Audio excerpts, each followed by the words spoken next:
Assalamualaikum warahmatullahi wabarakatuh. Hai Sobat Kandang.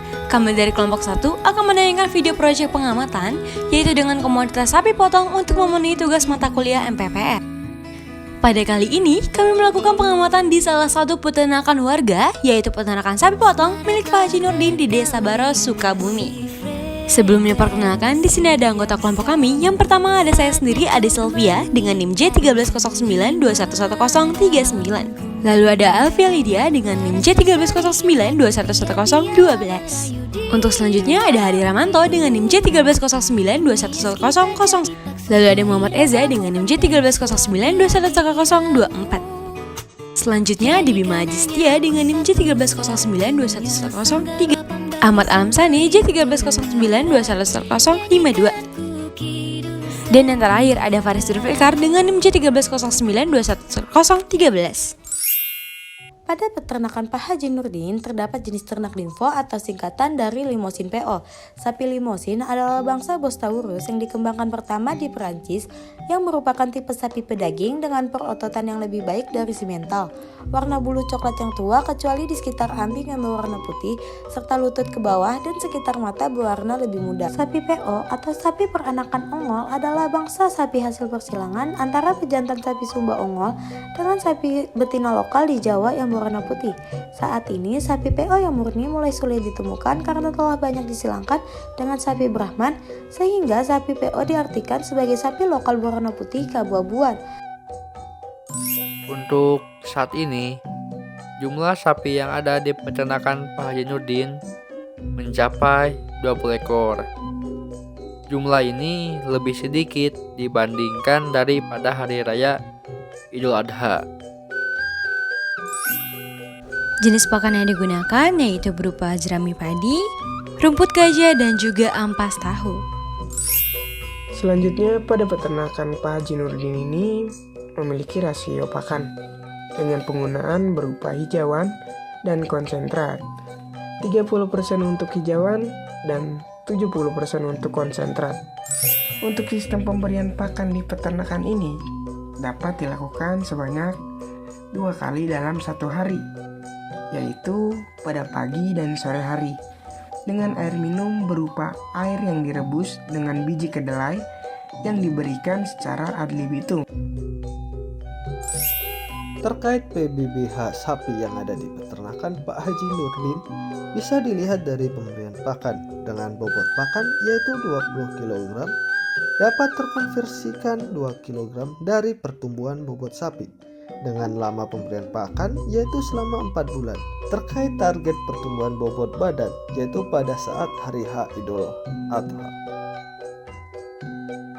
Efisiensi pakan didefinisikan sebagai perbandingan pertambahan bobot badan dengan jumlah unit konsumsi pakan dengan satuan waktu yang sama.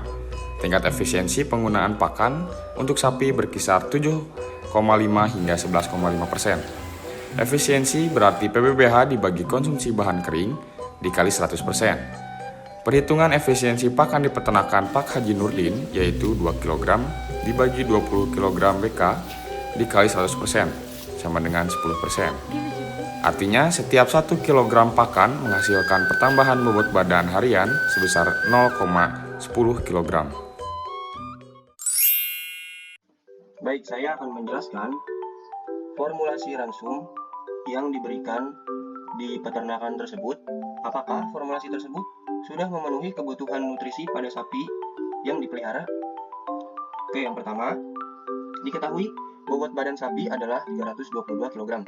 Kemudian bahan pakan yang digunakan untuk hijauan adalah ada rumput gajah dengan PK 8,7, BK 22,2, dan TDN 52,4. Kemudian untuk hijauan yang kedua ada jerami padi dengan PK 5,31, BK 24,4, dan TDN 56,2. Dan untuk konsentrat yang digunakan ada ampas tahu dengan kandungan PK-nya 21, BK-nya 12,6, dan TDN-nya 77,9.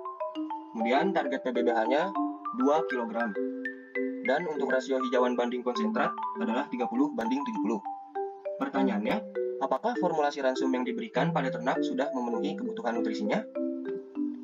Nah, untuk penyelesaian yang pertama, kita harus mencari interpolasi bobot badan terlebih dahulu.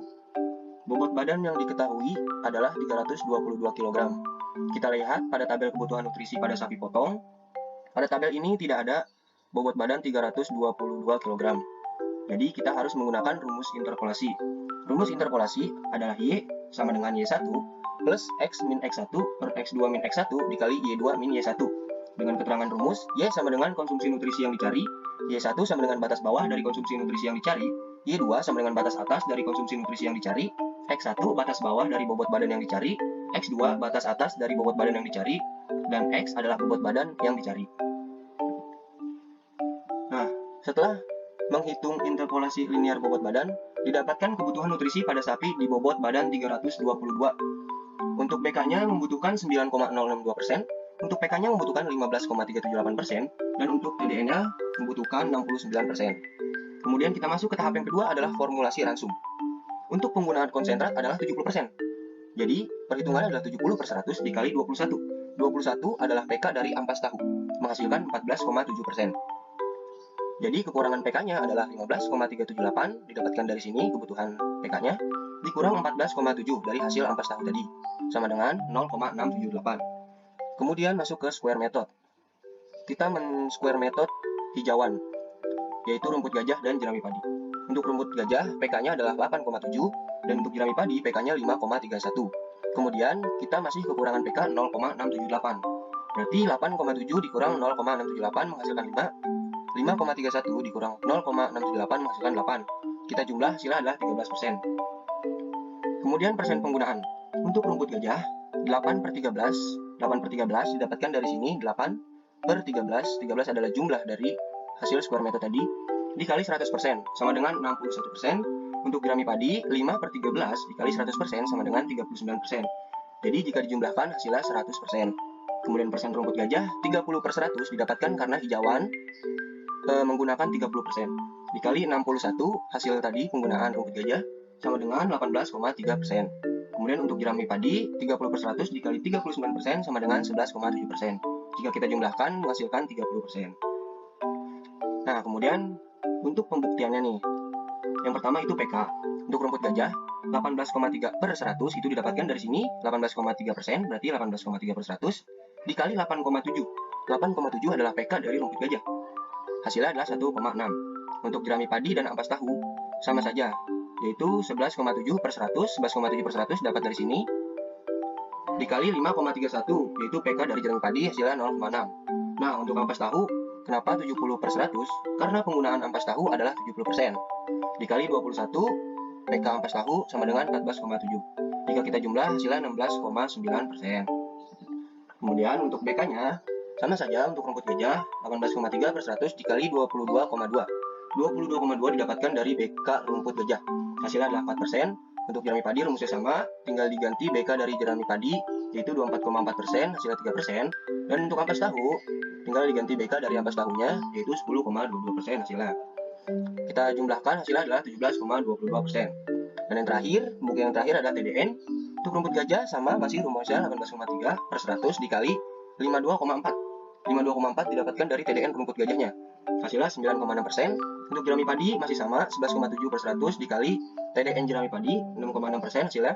Dan ampas tahu 70/100 dikali TDN ampas tahunya 77,9 menghasilkan 54,53 dan jika kita jumlahkan menghasilkan 70,73%.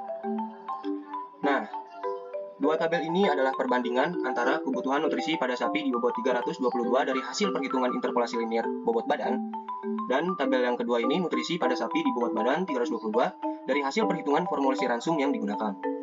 Jika kita lihat, menurut data, pada sapi di bobot 322 membutuhkan BK 9,062%.